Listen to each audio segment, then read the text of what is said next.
Shalom à tous les frères et sœurs du monde entier. Salam alaikum à tous les musulmans du monde entier. Quel bonheur d'être en votre compagnie en ce jour béni par Dieu. Soyez tous bénis et que la paix et la bénédiction de notre Seigneur soient toujours à votre côté. Eh bien, aujourd'hui, nous allons nous pencher, nous allons nous prononcer sur le passage de 1 Corinthiens, chapitre 15, le verset 23 jusqu'au verset 28. Là où il est question de la soumission du Fils au Père, nous allons nous prononcer sur cette expression-là. Parce que nous avons remarqué, encore une fois, que certains prosélytes musulmans utilisent le texte de 1 Corinthiens chapitre 15, versets 23 à 28, là où il est question, bien entendu, comme je viens de l'énoncer, du Fils qui se soumet au Père. Les musulmans utilisent cela, ils traversent ce texte afin de pouvoir étayer les thèses sur la question de la divinité de Jésus, en se prononçant sur le fait que Jésus ne serait pas Dieu et que Jésus n'est pas Dieu parce qu'il se soumet au Père. Je vais me prononcer précisément sur ce sujet. Et nous allons lever toutes les équivoques, tout ce qui est ambiguïté et tout ce qui traumatise nos amis prosélytes musulmans concernant ce sujet. Vous savez que la Bible nous dit dans le livre de Joël chapitre 2 que son peuple ne sera jamais dans la confusion.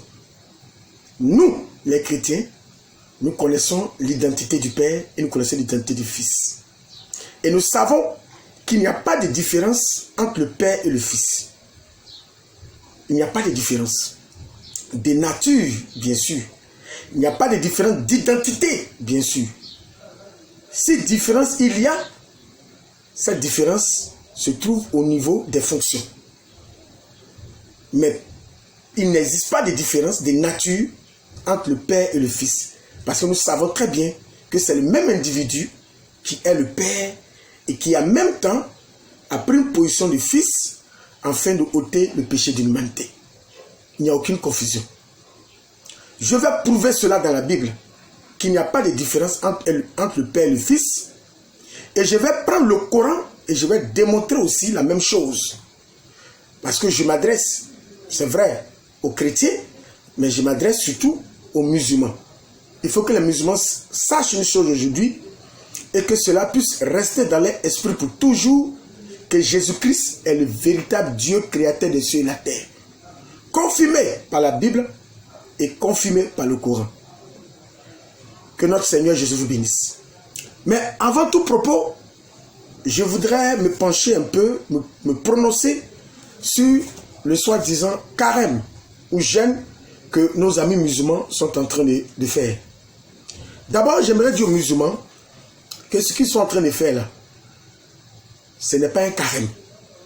Et je lance tous musulmans au défi de me prouver que c'est un carême qu'ils sont en train de faire. Pour toute personne qui a fait que la classe de CP1 peut se rendre compte que dans le mot carême, il y a l'adjectif numéral 40. Dans le mot carême, vous voyez, la résonance sonne carême, comme nous le savons. Et nous savons que ce mot vient de l'hébreu, qui a transité par le grec et ensuite par le latin, avant d'arriver en français.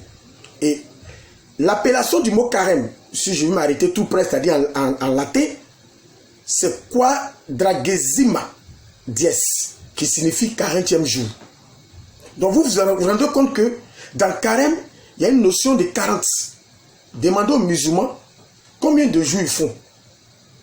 Ils font combien de jours de jeûne, ou de soi-disant jeûne, pour dire qu'ils font 40 jours?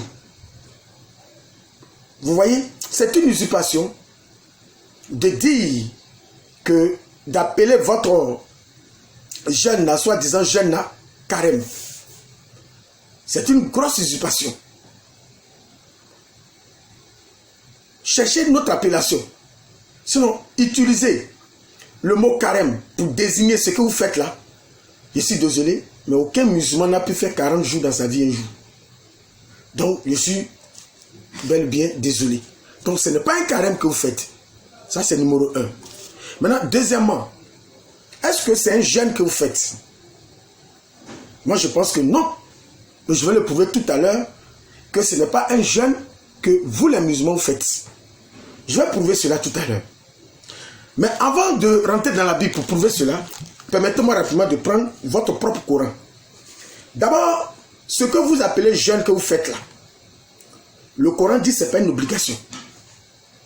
Je dis cela pourquoi? Parce que les musulmans prennent seuls la décision, en se levant le matin, de jeûner. Ils prennent la décision de ne pas manger, de ne pas boire, et même de ne même pas avaler leur propre crachat pour certains. Mais bizarrement, toute la journée, ils sont en colère contre nous. Mais nous, on vous a fait quoi?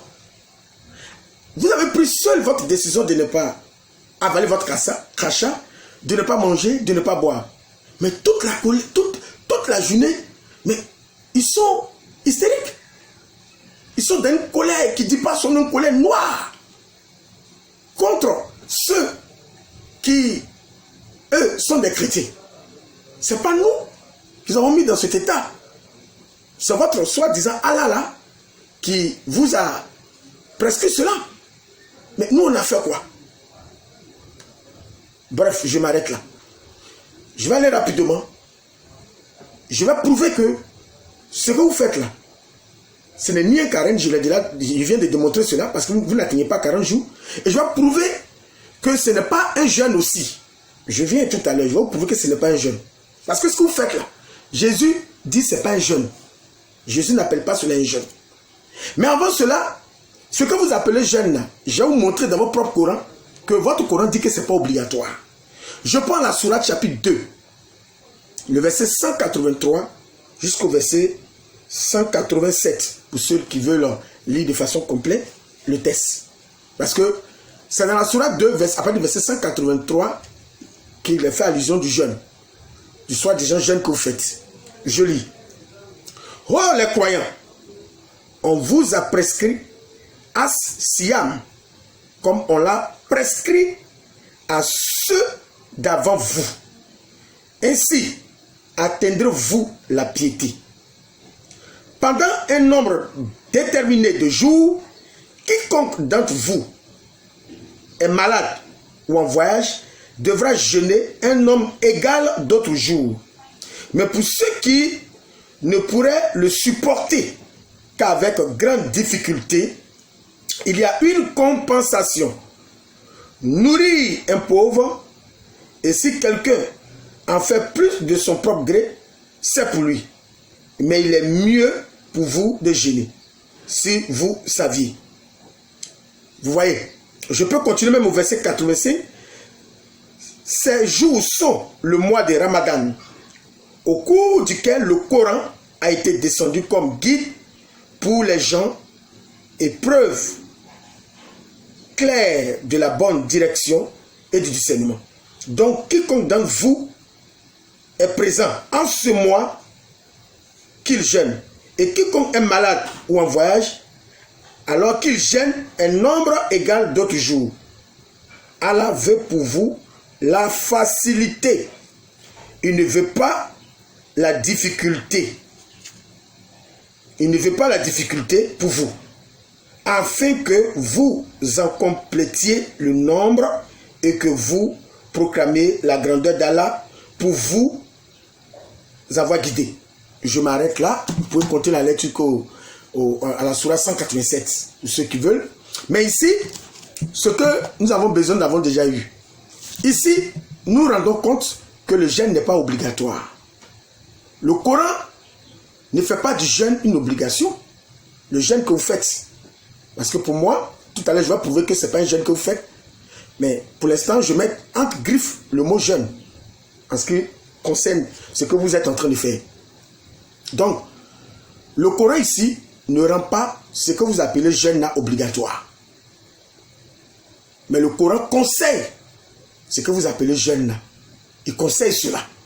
Mais il ne rend pas cela obligatoire. Vous voyez qu'il y a eu plusieurs exceptions ici. Il a dit celui qui supporte difficilement le jeûne, il ne donne pas une obligation à cette personne de jeûner. Mais par contre, il faut que cette personne-là fasse quelques dons aux pauvres pour compenser ce manque de jeûne.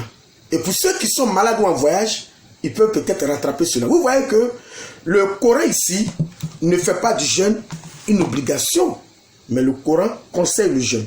Mais pourquoi les musulmans s'entêtent, quand bien même qu'ils ont du mal à supporter ce moment de jeûne?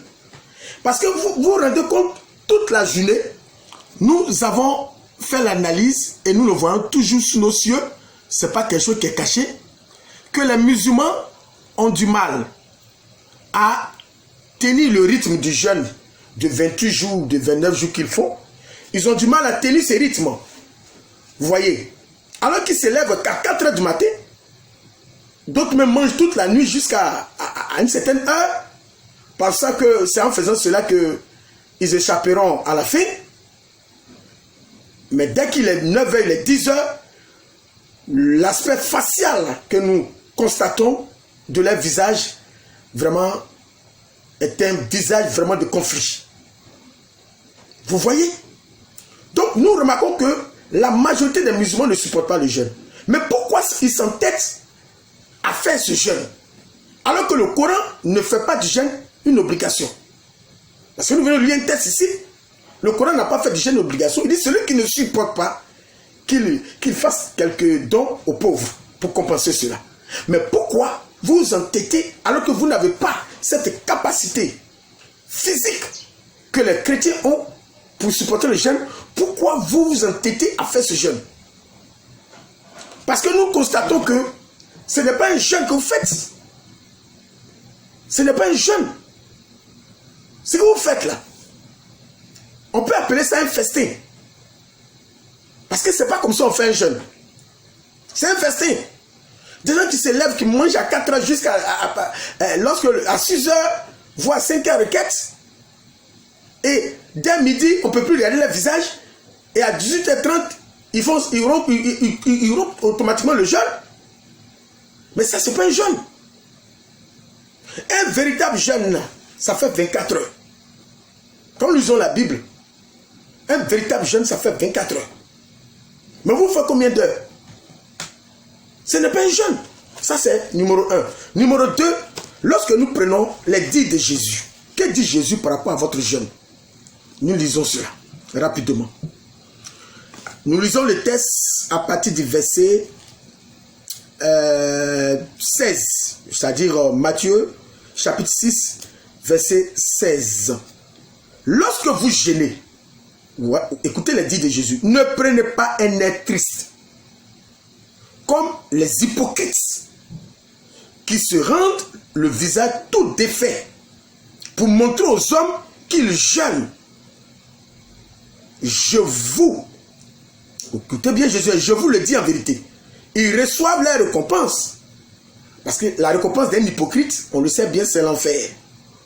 Mais quand tu jeûnes, voilà l'attitude que Jésus conseille, parfume ta tête et lave ton visage, afin de ne pas montrer aux hommes que tu jeûnes, mais à ton Père qui est dans le lieu secret.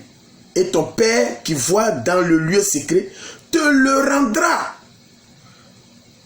Vous voyez, voilà la bonne attitude à tenir pour faire ce qu'on appelle un jeûne. Parce qu'un jeûne, ce n'est pas seulement se priver de nourriture. Mais un jeûne va avec tout un protocole spirituel. Jésus dit, quand tu jeûnes, de ne pas sonner de la trompette ou de ne pas défaire ton visage, de ne pas avoir l'air triste, angoissé, pour montrer aux hommes que tu es en train de gêner, mais de parfumer ton visage, de laver ton visage de parfumer. C'est-à-dire, laver ton visage parfumé, ne prenez pas cela au sens littéral, mais Jésus me dit par là, d'avoir un visage festif. C'est-à-dire, quand quelqu'un est en jeûne, son visage doit refléter la joie. Son visage doit refléter un individu qui a le visage d'une personne lorsque cette personne se trouve dans un moment de gaieté, un moment de joie. Donc cette expression de laver le visage de parfumé exprime ici la joie que notre visage doit afficher. Et non la tristesse. Et non la colère. Voilà pourquoi je dis que le jeûne que vous faites, selon Jésus, n'est pas un jeûne. Parce que vous sonnez de la trompette pour dire que vous êtes en train de jeûner. On vous voit caché partout pour dire que vous êtes en train de jeûner. Donc, tout ce que Jésus ici condamne, c'est ce que vous appliquez. Vous n'êtes pas en jeûne. Vous n'êtes pas en jeûne. Et Jésus dit, au verset, je reprends le verset 7, lorsque vous jeûnez, ne prenez pas un air triste comme les hypocrites, qui se rendent le visage tout défait pour montrer aux hommes qu'ils jeûnent. Mais c'est ce que nous constatons. Votre jeûne a pour but d'impressionner les humains. Puisque vous voulez montrer aux hommes que vous jeûnez. Alors que le jeûne n'a pas pour objectif d'impressionner les humains. C'est pour ça qu'on doit se cacher même quand on jeûne des humains.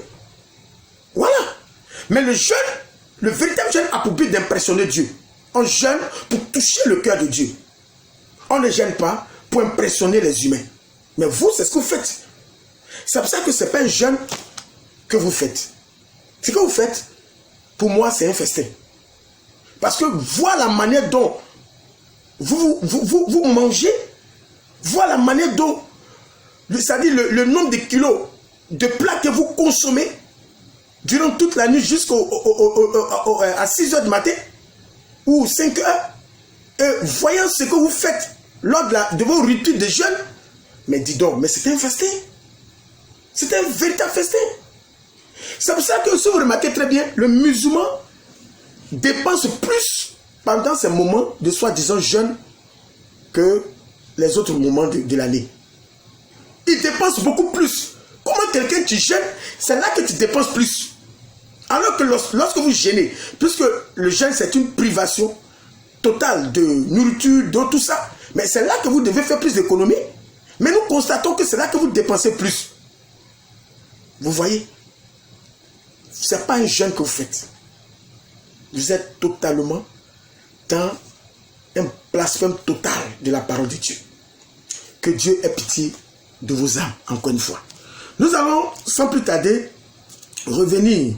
Et je tenais même à dire une chose, excusez-moi. Le jeûne n'est pas obligatoire, mais quand vous allez dans certains pays islamiques qui sont sous la charia, d'après ce qu'ils appellent la loi divine, ils sont sous la charia. Si tu ne jeûnes pas, on te met en prison. On te met en prison. Vous pouvez faire la vérification. C'est un pays qui sont sous la loi islamique, la charia.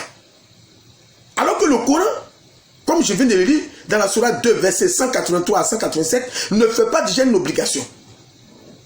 Mais vous punissez ou mettez en prison ceux qui refusent de jeûner. Voilà une religion de persécution.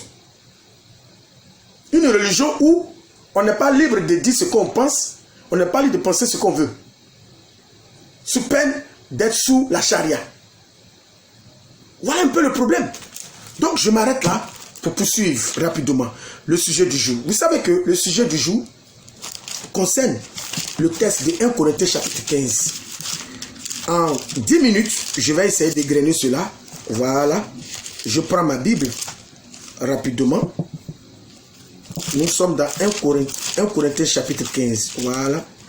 Nous lisons à partir du verset 23. Alors, qu'est-ce qu'il est dit à partir du verset 23? Nous lisons. Ce verset fait mention de quoi? À la lecture. Je commence. 1 Corinthiens 15, verset 23 jusqu'au verset 28. Mais chacun en son rang. Christ comme prémisse, puis ceux qui appartiennent à Christ lors de son avènement. Ensuite viendra la fin, quand il remettra le royaume à celui qui est Dieu et Père. Après avoir détruit toute domination, toute autorité et toute puissance. Car il faut qu'il règne jusqu'à ce qu'il ait mis tous les ennemis sous ses pieds. Le dernier ennemi qui sera détruit, c'est la mort. Dieu, en effet, a tout mis sous ses pieds. Mais lorsqu'il dit que tout lui a été soumis, il est évident que celui qui lui a soumis toutes choses est excepté. Verset 28 maintenant. Et lorsque toutes choses lui auront été soumises, alors le Fils lui-même sera soumis à celui qui a soumis toutes choses, afin que Dieu soit tout en tous. Quand nos amis prosélytes musulmans ont vu cela, ils ont sauté comme d'habitude sur ce passage, et pour eux, encore une fois, ils ont trouvé une preuve factuelle, une preuve pratique que Jésus-Christ ne serait pas Dieu, tout simplement parce que le Fils se soumet au Père.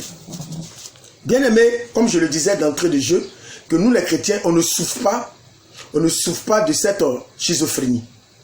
Les musulmans, au fur et à mesure, sont passés de la mauvaise foi à la schizophrénie. Nous les chrétiens, on ne souffre pas de ça.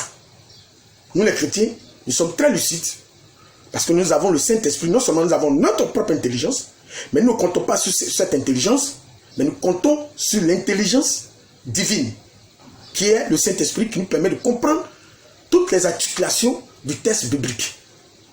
Donc, aucun musulman ne peut venir ici nous influencer ou créer le doute en nous. Parce que nous avons l'assurance de celui en qui nous avons mis notre confiance. Nous avons l'assurance de notre salut. Donc, tout ce que vous faites, vos gymnastiques que vous faites en longueur de journée, là, ça ne peut pas nous influencer, ni de près, ni de loin. Ici, aucun chrétien, à moins qu'il soit un faux chrétien, ne pourra mettre une différence entre le Père et le Fils. Ce problème a été déjà résolu depuis belle lurette. Aucun chrétien ne mettra cette différence entre le Père et le Fils. Parce que nous savons que c'est le même individu qui est le Père et qui est le Fils. D'abord, quand vous lisez ce texte, j'aimerais poser une question aux musulmans. En lisant ce texte, c'est dans quel royaume? Parce que nous ne sommes pas dans une république. Le texte ici parle d'un royaume. C'est dans quel royaume le Fils règne d'abord et à la fin, il remet son règne au Père? Répondez-moi, vous qui vous appelez les doués d'intelligence, vous avez le Al-Fokan, répondez-moi. Quel est ce royaume qui a existé où on a vu le Fils régner? Au moment où le Fils a fini de régner, c'est-à-dire l'heure de sa mort ou je ne sais pas quoi, et puis il remet le royaume au Père. Désire-moi ce royaume-là, si ça existe. Ça n'existe pas. Parce que dans un royaume, le pouvoir se donne de père en fils, pas de fils en père. Mais vous lisez ce texte-là, de 1 Corinthiens 15, verset 23 jusqu'au verset 28, vous n'êtes pas choqué du fait que on voit le Fils qui règne d'abord, et puis en plus il met le règne dans la main du Père. Ça ne vous dérange pas? Et vous dites qu'il y a une différence entre le Père et puis le Fils. D'abord, ce qui se passe dans ce texte, d'abord donc faire réfléchir. Parce que dans aucun royaume qui existe ou qui existait, le Fils a d'abord régné et à la mort du Fils, et puis il remet le royaume au Père. Ça n'a jamais existé. Nous ne sommes pas dans une république. La république, elle est différente. Mais nous sommes dans un royaume. Et le texte ici parle du royaume. Donc ça doit d'abord vous interpeller. Pour dire que c'est quel royaume où on découvre, où on voit de telles actions se produire. Où le Fils règne avant le Père. Mais ça doit vous dire que c'est qu'en réalité, il ne faut pas comprendre ce texte-là comme vous comprenez.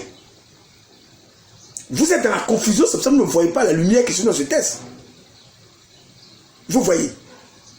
Ici, ce texte-là nous montre, et encore une confirmation très claire, qu'il n'y a pas de différence entre le Père et le Fils. Il n'y en a pas. C'est le même individu qui est le Père et qui est à la fois le Fils. Parce que il n'y a pas de différence de nature au niveau de l'être de Dieu entre le Père et le Fils. Il n'y a pas. C'est le même individu. C'est le même individu. S'il y a une différence ici, c'est une différence de fonction. Donc quand on dit que le Fils finit de régner et qu'il remet le royaume dans la main du Père, ça veut dire qu'il quitte sa position de Fils pour aller dans sa position de Père. C'est ce que ça veut dire. C'est ce que ça veut dire. Ça ne veut pas dire que le Fils a part et que le Père a part. Mais au contraire, ça vient ici pour montrer davantage que le Père et le Fils, c'est la même identité. Je lis d'abord un texte, Philippiens chapitre 2, à partir du verset 5. Le texte dit, ayez en vous les sentiments qui étaient en Jésus-Christ. Écoutez le texte, hein, le verset 6. Lequel, c'est-à-dire le Fils là, lequel existant. Le texte n'a pas dit lequel existait en forme de Dieu. Il dit lequel existant, c'est un participe présent. Et le participe présent, c'est le participe qui prolonge l'action. Vous comprenez très bien. Si on dit participe présent, on sait bien ce que veut dire le temps présent. Mais le participe présent, le texte n'a pas dit lequel existait, pour dire que quand le Père devient Fils, ça dit que le Fils n'est plus Dieu. Non. Il dit lequel existant en forme de Dieu n'a point regardé comme une proie à arracher d'être égal avec Dieu. Vous voyez le texte. Ça veut dire que étant Fils, il est toujours Dieu. Il n'a pas perdu sa nature en ce qui concerne sa divinité. Et le verset dit, mais s'est dépouillé lui-même en prenant une forme de serviteur, en devenant semblable aux hommes et ayant paru comme un simple homme.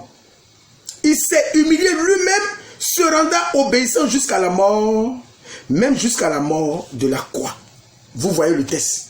Donc le texte ici utilise un participe présent pour dire, lorsque Dieu change de position, sa nature divine ne change pas. Il demeure toujours Dieu.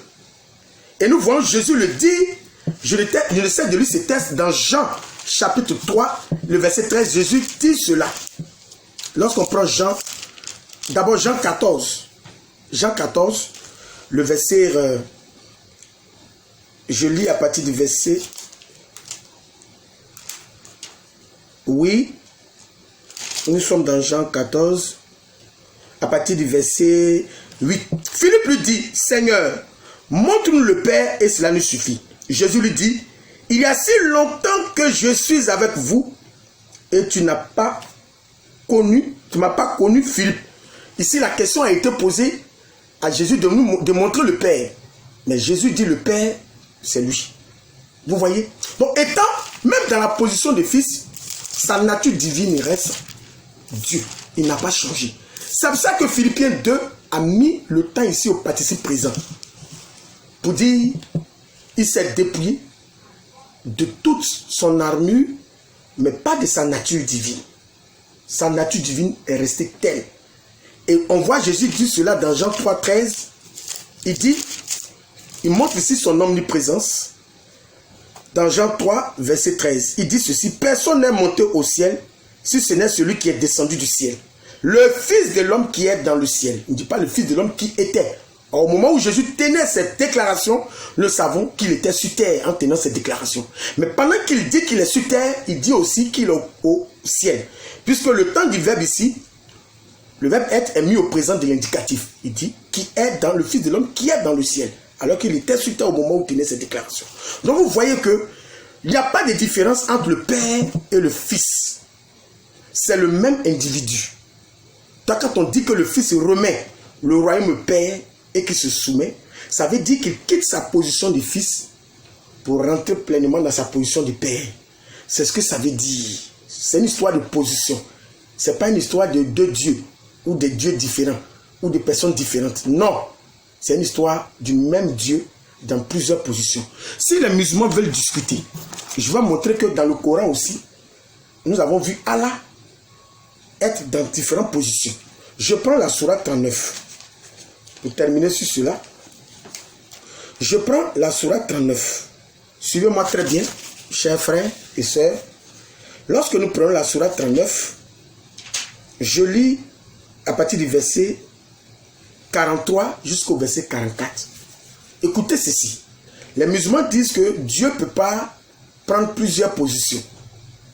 Étant Dieu, il ne peut pas être dans la position du Fils, il ne peut pas être dans la position angélique. Nous allons montrer cela ici. Lorsque nous lisons la sourate 39, le verset 43 à 44. Écoutez Allah, il dit, ont-ils adopté, c'est Allah qui parle, en dehors d'Allah, des intercesseurs? Ça dit, Allah se plaint. Est-ce que des gens ont adopté en dehors de lui des intercesseurs? Je continue la lecture. Dis, quoi? Même s'ils ne détiennent rien et sont dépourvus de raison.